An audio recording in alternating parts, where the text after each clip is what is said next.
Captain Marvel. ये कहानी शुरू होती है कई साल पहले। इस कहानी के शुरू में एक प्लेनेट दिखाया जाता है और इस प्लेनेट पर रहने वाले लोगों को क्री कहा जाता है, जहाँ पर वेयर्स नाम की लड़की को दिखाया जाता है जो कि पूरी तरह जख्मी होती है। तभी उसको बूढ़ी औरत नजर आती है। इससे पहले उसको कुछ समझ आता, वो बहुत ज्यादा धुआं देखती है और तभी धुएं से एक आदमी निकलता है और वो उसकी तरफ गन करता है। वेयर्स का उसको चेहरा नजर नहीं आता और अगले टाइम में वेयर्स की आँख खुल जाती है। दरअसल वो एक ख्वाब देख रही थी। वेयर्स को ये ख्वाब बार बार नजर आता है क्योंकि वो इस दुनिया की नहीं है, इसलिए इसको नींद भी बहुत कम आती है और साथ ही वो जिंदगी की पिछली यादों को भी भूल चुकी है। अब वेयर्स यहाँ पर एक आदमी के पास जाती है जो कि इस प्लेनेट का कमांडर है। वो वेयर्स को लड़ना भी सिखाता है और इसके बाद वो वेयर्स को सुपर इंटेलिजेंस से मिलवाने जाता है जो कि इस पूरे प्लेनेट को देखती है। वो प्लेनेट का लीडर वेयर्स को बताता है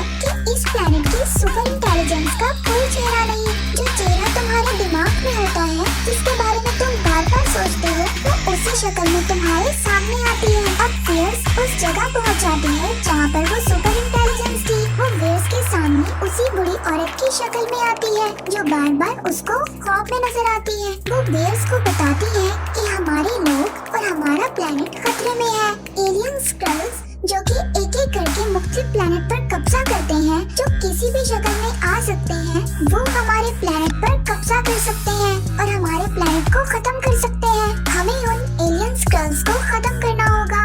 इसके बाद वेयर्स ग्रीक की आर्मी के साथ और उनके कमांडर के साथ उस प्लेनेट पर निकल पड़ती है जहाँ पर स्क्रल्स थे। प्लेनेट का लीडर वेयर्स को बताता है कि एक जासूस जो कि पिछले 3 साल से एलियन स्क्रल्स के कब्जे में है, उनके बीच में है और हमें किसी भी कीमत पर उसको उनसे बचाकर लाना होगा। ये सब के सब उस प्लेनेट पर पहुँच जाते हैं। वेयर्स उस जासूस तक पहुँच जाती है जिसे वो सब लोग यहाँ से लेने आए थे। वेयर्स उससे एक कोड पूछती है और वो उसको बता देता है। तभी वेयर्स को बताया जाता है कि स्क्रल्स ने उनकी आर्मी पर हमला कर दिया है और जैसे ही वो जासूस समझ रही थी और जिसे वो जासूस समझ रही थी, वो दरअसल स्क्रल्स का लीडर था जिसने अपना रूप बदला हुआ था। तो एलियन स्क्रल्स वेयर्स को बेहोश करके अपने शिप में ले जाते हैं जहाँ पर वो एक मशीन की मदद से वेयर्स के दिमाग पर उनकी पुरानी यादों को जानना चाहते हैं, जिनके बारे में वेयर्स खुद भी भूल चुकी है। उसे पता चलता है कि वेयर्स पहले अर्थ पर थी,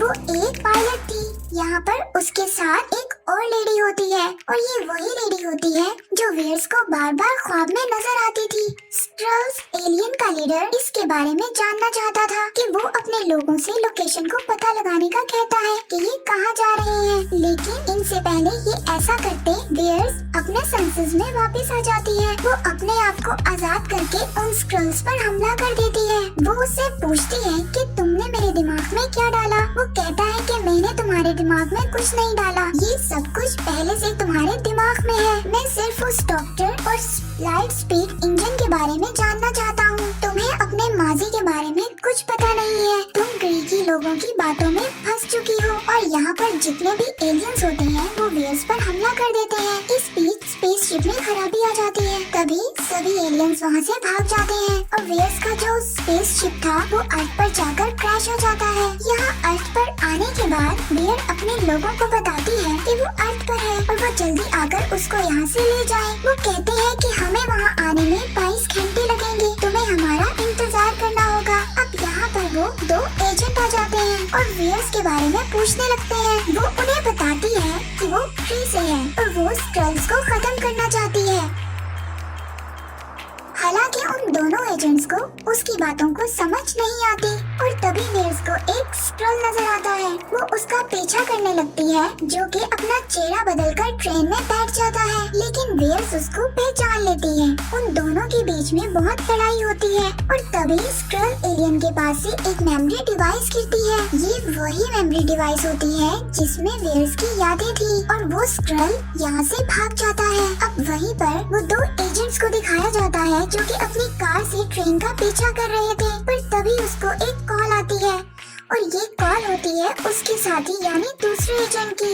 इसका मतलब जो इसके साथ कार में था वो उसका साथी नहीं था बल्कि एक स्क्रल था जो कि अपना चेहरा बदलकर उसके साथ बैठा था। तभी वो एजेंट जानबूझकर अपनी गाड़ी का एक्सीडेंट कर लेता है जिसमें वो स्क्रल मारा जाता है और चोट भी लग जाती है। अब वो एजेंट स्क्रल को एक लैब में ले जाता है जहाँ पर उसका बॉस भी आता है। उसका बॉस उसको इस मिशन पर काम करने का कहता है और सारी इंफॉर्मेशन देनी होगी। इसका पता किसी को ना चले, ये खुफिया मिशन होगा। वहीं हम वेयर्स को देखते हैं, वो उस मेमोरी डिवाइस को जो कि इस स्क्रल के पास से मिला था, जब अपने हाथ के गैजेट में डालती है तो उसमें एक बार का नाम आता है। अब वेयर जबकि उस बार में जाती है, उसको अपने माजी की कुछ यादें दिखाई देती हैं। दरअसल वो पहले भी यहाँ आ चुकी थी और अब यहाँ पर वो एजेंट भी आ जाता है। ये दोनों यहाँ पर एक एयरबेस की तस्वीर को देखते हैं, इसलिए वो इस एयरबेस तक पहुँच जाते हैं जहाँ पर वो एजेंट वहाँ की सिक्योरिटी को अपना कार्ड दिखाता है। अब यहाँ पर इन दोनों को एक कमरे में ले जाया जाता है जहाँ से ये दोनों एक बहुत बड़े स्टोर में जाते हैं जिसके अंदर बहुत सारी खुफिया फाइल्स होती हैं। यहाँ पर एक फाइल उसी डॉक्टर वेंडी लोसन की भी होती है जिसमें उस डॉक्टर के बारे में और लाइट स्पीड इंजन के बारे में कुछ नोट्स होते हैं। ये नोट्स उसने मुख्तलिफ जुबानों में लिखे हुए थे। अब वेयर्स को समझ आ जाती है कि डॉक्टर वेंडी लोसन एक ट्री थी, न कि एक इंसान। उसकी फाइल पढ़कर वेयर्स को पता चलता है कि कुछ साल पहले लाइट स्पीड इंजन लेकर यहाँ से भाग गई थी। उनके साथ एक और पायलट भी थी। डॉक्टर लोसन वही है जो वेयर्स के ख्वाब में आती है। यहाँ पर एजेंट को दिखाया जाता है, वो अपने बॉस को बताता है कि वो वेयर्स के साथ एक एयरबेस पर है। उस एजेंट का बॉस जल्दी उस जगह पर पहुंच जाता है और जब वो उससे बात करता है तो उस एजेंट को समझ आ जाता है कि ये उसका बॉस नहीं है बल्कि एक स्क्रल है जो कि उसके बॉस की शक्ल में वेयर्स को यहाँ पर पकड़ने आया है। अब वो एजेंट यहाँ पर उसको बातों में लगाकर वहाँ से चला जाता है पर वो स्क्रल उसे एक बार फिर वहाँ पर पकड़ लेता है। इससे पहले वो इस एजेंट को मारता वहाँ पर वेयर्स आ जाती है और उस एलियन पर हमला कर देती है और उस एजेंट को यहाँ से एक प्लेन में ले जाती है। अब ये दोनों उस दूसरी पायलट के घर पर पहुँचते हैं जिसके बारे में इन दोनों ने डॉक्टर लॉसन की फाइल में पढ़ा था कि एक और पायलट डॉक्टर लॉसन के साथ थी। ये वही लड़की थी जिसने आखिरी बार डॉक्टर लॉसन को देखा था। अब वेयर्स को यहाँ पर पता चलता है कि ये लड़की उसकी बेस्ट फ्रेंड है। अब वो लड़की उसको बताती है कि डॉक्टर लॉसन का आज से 6 साल पहले जिस फाइटर प्लेन से क्रैश हुआ था उस प्लेन को कोई और नहीं बल्कि तुम उड़ा रही थी और हम सब ने मान लिया था कि उसमें तुम भी मारी जा चुकी हो पर तुम अब भी जिंदा हो। लेकिन वेयर्स को इसके बारे में कुछ भी पता नहीं और उसको इसके बारे में कुछ भी याद नहीं आ रहा होता और न ही उसे इस लड़की के बारे में पता होता है जो कि उसे अपनी बेस्ट फ्रेंड बता रही थी। अब यहाँ पर हम देखते हैं कि स्क्रल्स का लीडर आ जाता है और वो उसको कहता है कि मैं तुमसे यहाँ पर लड़ना नहीं चाहता। मैंने पिछली बार तुम्हें कैद किया था, मैं तुम्हारे बारे में कुछ भी नहीं जानता था पर मैं तुमसे अब बात करना चाहता हूँ और मैं तुम्हें उस शाम की रिकॉर्डिंग सुनवाना चाहता हूँ जिस शाम तुम डॉक्टर लॉसन के साथ उस फाइटर प्लेन में थी। इसके बाद वो स्क्रल उसको रिकॉर्डिंग सुनवाता है जिसमें डॉक्टर लॉसन वेयर्स को एक लोकेशन बताती है और कहती है कि हमें इस लोकेशन पर जाना है, यहाँ पर मेरी लैब है। और अब सब कुछ वेयर्स को याद आ जाता है और अब उसे याद आता है कि उस रात वो डॉक्टर लॉसन के साथ लाइट स्पीड इंजन लेकर उनके लैब जा रही थी और यहाँ पर तभी उन पर कोई हमला कर देता है जिससे उनका फाइटर प्लेन क्रैश हो जाता है जिसमें डॉक्टर लॉसन बुरी तरह जख्मी हो जाती है और वो वेयर्स को बताती है कि ये सब हम इसलिए कर रहे हैं ताकि जंग को हमेशा के लिए खत्म कर सके। मैं अर्थ से नहीं हूँ बल्कि एक प्लेनेट से हूँ, मेरा असली नाम मार्वल है। अब तुम्हें सब कुछ खत्म करना होगा। ये जो लाइट स्पीड इंजन हमारे साथ है ये एक पावर सोर्स है, ये किसी के भी हाथ नहीं लगना चाहिए। इससे पहले वो इसे डिस्ट्रॉय करती उन्हें कोई वहाँ पर गोली मार देता है जिससे वो डॉक्टर मार्वल मर जाती है। अब ये वही सीन था जो वेयर्स को बार बार ख्वाब में नजर आता है जिसमें एक आदमी उसकी तरफ गन करता है मगर वो कभी भी उस आदमी की शक्ल को नहीं देख पाते पर अब उसे उसकी शक्ल नजर आने लग जाती है और ये तो वही ग्रे प्लैनेट का लीडर था जिसे वेयर्स अपना दोस्त समझ रही थी। वो वेयर्स से एनर्जी सोर्स के बारे में पूछता है पर वेयर्स जानती थी कि ये एनर्जी सोर्स किसी के भी हाथ नहीं लगना चाहिए। यहाँ पर वेयर्स उस एनर्जी सोर्स पर फायर करती है जिससे उस एनर्जी सोर्स से बहुत बड़ा धमाका होता है और उसकी सारी पावर्स वेयर्स के अंदर चली जाती है। अब उस प्लैनेट का लीडर वेयर को इसलिए नहीं मारता क्योंकि उसको इसी एनर्जी की जरूरत है। कहानी दोबारा प्रेजेंट में आती है। अब यहाँ पर स्क्रल्स का लीडर वेयर वेयर्स को बताता है कि वो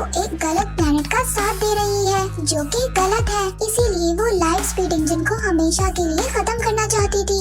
ग्री के लोगों ने हमारे प्लेनेट को खत्म कर दिया है। जब हम लोगों ने उसके सामने हार नहीं मानी तो उन लोगों ने हमारे प्लेनेट को बिल्कुल तबाह कर दिया। इसीलिए हम एक प्लेनेट से दूसरे प्लेनेट पर पनाह लेते हैं। वो उसको बताता है डॉक्टर लॉसन यानी मार्वल ने जिस एनर्जी सोर्स को ढूंढा था वो किसी भी प्लेनेट को एक बिजली की रफ्तार से ज्यादा तेज चला सकता था, जहाँ पर ग्रे की आर्मी कभी भी ना पहुँच पाती। वो चाहती थी कि तुम एनर्जी सोर्स को ढूंढने में हमारी मदद करो, लेकिन वेयर्स उसको कहती है कि मैंने तो उसको खत्म कर दिया था। तो स्क्रल का लीडर वेयर्स को बताता है कि तुमने सिर्फ इंजन को खत्म किया था, लेकिन एनर्जी सोर्स अभी भी उनके लैब में है। जिस लैब की लोकेशन डॉक्टर मार्वल ने तुम्हें बताई थी, वो उसको बताती है कि वो लैब अर्थ पर नहीं बल्कि प्लैनेट पर है, जो कि वक्त के मुताबिक बार बार अपनी जगह तब्दील कर लेता है।